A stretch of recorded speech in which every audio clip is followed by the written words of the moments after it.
A gun in every hand. Let's play hardball.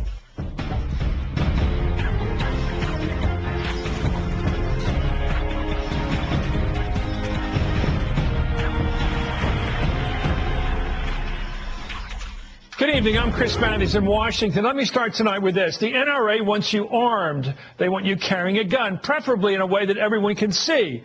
You know, like in the cowboy movies. But better than the cowboys, they don't want you walking into some saloon trusting some damn sidearm. They want you armed, for God's sake. No man should be without a semi-automatic handgun or rifle. Without an assault weapon in your hands, you're not really an American. Any true American's ready at all times to fight this country's elected government if it gets out of line. And this is the NRA's America. Guns for everybody. Gun shows for anyone who wants to buy one. And, ladies and gentlemen, that means anyone. Felons, criminally insane, wife beaters. By God, you stick by the NRA and you'll never have a problem getting your hands on any deadly firearm, anyone you'd like. And this NRA creed, by the way, and it's all what I'm saying now, is the de facto platform of the Republican Party of Abraham Lincoln. Guns killed Lincoln. Killed James Garfield, killed McKinley, almost killed Ronald Reagan, and all that's forgiven now by the NRA-infested Republican Party. Today, the leaders of the Republican Party march in lockstep behind the banner of Wayne LaPierre, and no Democrat need apply. Casey Hunt right now is NBC News political reporter. She's with us here. She covered the NRA convention down in Houston this weekend. And Howard Fineman is the Huffington Post editorial director and an MSNBC political analyst. Let's take a look at this. Here's NPR. Why do I keep saying that? NRA Executive Vice President Wayne LaPierre couldn't be more different than the NPR. Anyway, he invoked the recent Boston lockdown in his argument for gun rights. Now, this is twisted, but it's how he's thinking and how he's selling. Let's watch. They can try to blame us and shame us with all their might. But when it comes to defending the Second Amendment, we will never sacrifice our freedom upon the altar of elitist acceptance. We will never surrender our guns, never. Imagine waking up to a phone call from the police at 3 a.m. in the morning, warning that a terrorist event is occurring outside and ordering you to stay inside your home.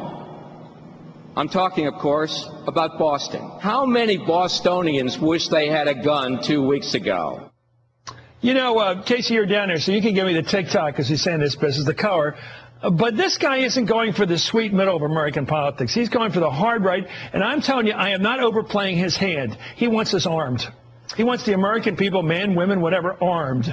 The tone at the convention was absolutely no surrender. It was a call to arms from LaPierre, and the crowd responded accordingly. When the quote that you just played, it's saying we will never surrender our guns, the crowd stood up, got to their feet, cheered, whistled, and stayed there for several long seconds. I mean, that was really what got those people going, and they really do feel like President Obama is trying to take their guns away. I mean, the AR-15, which was used at Newtown and which is included in a proposed assault weapons ban, is something that was all over the stalls at the NRA convention. And it has all kinds of attachments for sale. Well, for sale in some places, but on display to promote the companies promoting the guns. And that's considered an assault weapon.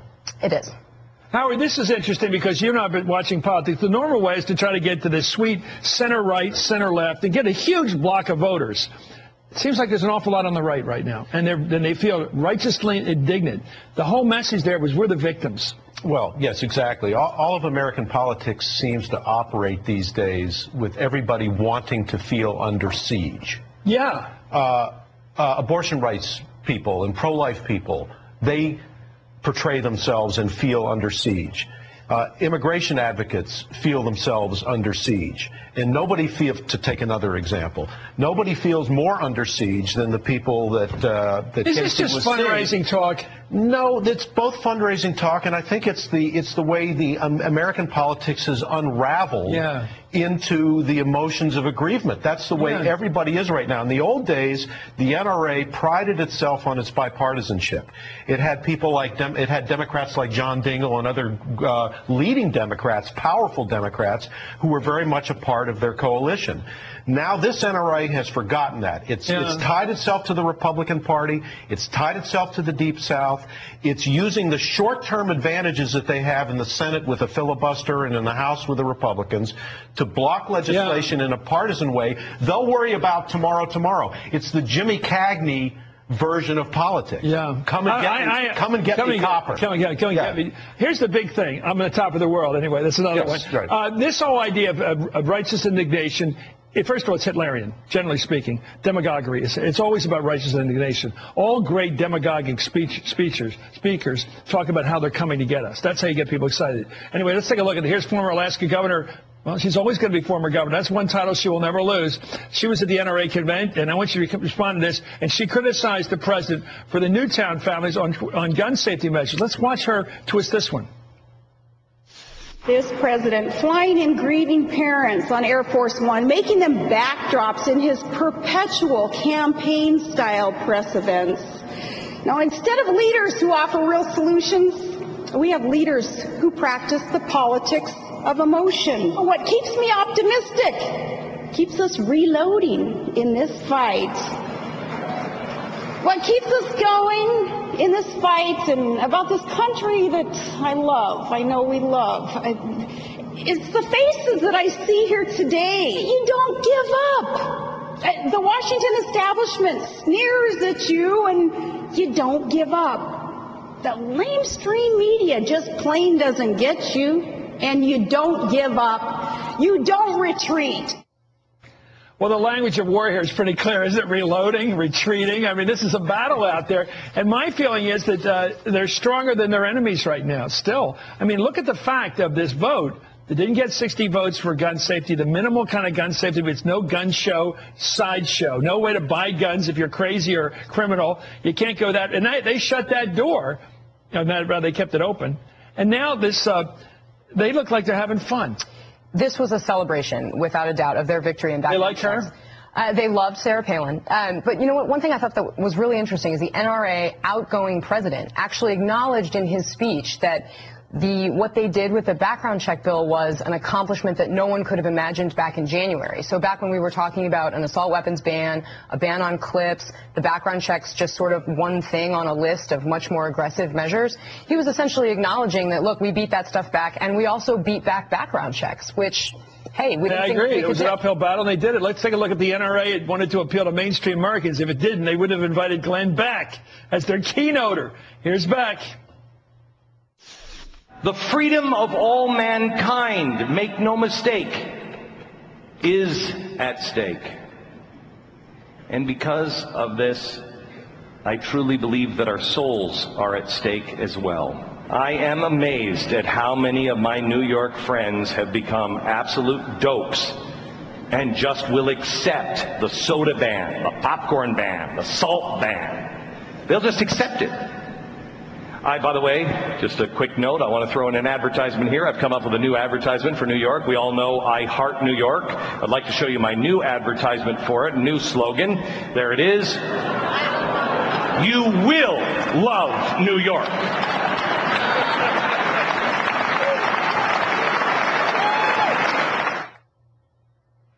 You know, I can't overplay how far right this country's gotten. And anybody who's watching it, progressives or middle roaders, if you don't see what's happening with these people, they don't have to cartoonize them. You got a Nazi salute there, the mayor of New York, because he wants to have 16-ounce limits on soda. Let's put it in practical terms. He did a pretty good job, I'll have to say this, on cigarettes in New York. They didn't bring that up because they knew he was right on that one. But this idea of making moderate politicians like Mike Bloomberg, who's really a centrist, into some sort of left, nominal Republican. Well, Nazi. I would say that the key to it is what Casey saw down there. They were celebrating the victory of their brand of politics. In other words, don't tell them that they need some centrist emblem as the new president of the NRA. They'll pick the guy from the Deep South. They'll pick the guy because this is what has worked. Their focus, their sense of agreement, their anti-elitist talk, all of that has worked in the way politics is today. Howard, yeah, you're always right, and this is where he's right again. And to everybody watching, this isn't just about guns. It is about guns. It's about this war in this country that's gotten more divided, more polarized, and it's about symbols like telling you can't have certain kind of gun. You need certain kind of freedoms with your gun, like no background checks, or that you have an African-American president. Now, here's an example of the birther thing. It all ties together. You have to explain to me how they see the overlap of birtherism and guns, because I see it. Here's the new NRA president, Jim Porter. He also doesn't sound like he's willing to go into that middle line there across the aisle. Last year, he made a speech not only referring to the Civil War as the war of northern aggression, here we go again, but also invoked birther language. Now, I missed this last week. Birther language. Watch him here talk about our fake president.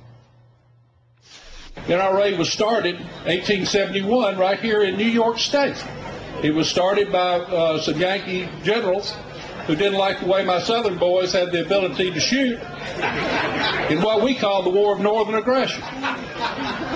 Now, y'all might call it the Civil War, but we call it the War of Northern Aggression down south. I get so sick and tired of all these people with this fake president that we got who wants to say, well, you know, he hadn't done anything bad for gun owners. I said, let me tell you something bad that he's done. His entire administration is anti-gun, anti-freedom, anti-Second Amendment. I don't know if he's burning books there or not, but let me tell you, Casey, I don't know, it's a lot that lay on your shoulders, but I got to tell you this. I see a far bigger fight than over background checks and gun shows. It's culture war. They don't accept an African-American president, a president of color who has some antecedents in Africa. No, it has to be us or him. And our guns are him. And everything is totemic. Everything's iconic. Everything's fighting words. What was it feeling like down there? Didn't they react when they hear this kind of talk? Well, and some of this kind of talk was used, the culture war sort of paradigm. The incoming president what about this? Just showed. Well, and Mayor Bloomberg is a particularly negative figure for them, because if you think about his brand of republicanism, it's exactly wrong for this crowd. I mean, this is as much a cultural divide as it is a party divide. Oh, so he's leading the fight again for gun safety, too. Right. So he's a Republican in some ways, but he's also the mayor of New York City, which is a very foreign thing for people who have, are living out in rural areas, who have driven, 10 or 12 hours just to come to the NRA convention. Yeah. So you put it all together in America, you got a real stew of fighting here. It's not just about guns. It's not just about Obama. It's somewhat about region, this whole cause to the lost cause of the Confederacy. There's some of that there. There's some country mouse versus city mouse piece to it. It's really traditional America 50 years ago, 100 years ago, and anything that looks like the future. And they don't like the looks of the future. Well, Chris, you're just listing all of the things that divide us into pieces in the United States. What's left of regionalism, and then there is still some left. Yeah. Cultural differences between city and country life. And this idea, as you were saying before, that everybody has to feel that they're aggrieved. Everybody's a populist. Everybody hates the elites. Everybody's against Harvard. But I'm amazed Ted Cruz went to Harvard. But everybody's Ted Cruz went to Harvard. He lectured against Harvard. I agree with that. William Bennett does that too once in a while. But look, the thing is, it's all the blue plate special. If you got to be against gun safety, against Mike Bloomberg, against New York, and you got to be against Obama, and you buy the whole plate. See, and that's what I'm amazed about that event down there. I just don't think that the Republicans, they can stop legislation. They can celebrate what they did. Yeah. They can't. I don't know that they can win a general election this way. No, but they can control Congress. Yes, they can. And thank you, Huff. Thank you, Casey Hunt. Good reporting. Coming up, opposing immigration reform, Jim DeMint's Heritage Foundation claims immigration reform will cost $6.3 trillion. Well, that's a lot. Heritage's fuzzy Matthew might call it is being challenged, but cost could be a deal breaker. It's being used by the hard right to kill reform, which a lot of Republicans think is needed to save their party. So they'd like to get it off their back, but yet they're trying to kill it. You figure. Also, tomorrow's election day in South Carolina. It looks like we could see a big turnaround in that race. A PPP poll has Mark Sanford now up by 1 point over Elizabeth Colbert. And by the way, that's a 10-point net pickup in Sanford's favor in just 2 weeks. So he might just win tomorrow. Who knows? And our series, The Unkindest Cut, on the real damage those sequestration cuts are actually doing. Tonight, kids being turned away from Head Start, a great American program. Is this the smart way to save money, hurting kids? Finally, let me finish tonight with the definition of true immigration reform. This is Hardball, the place for politics.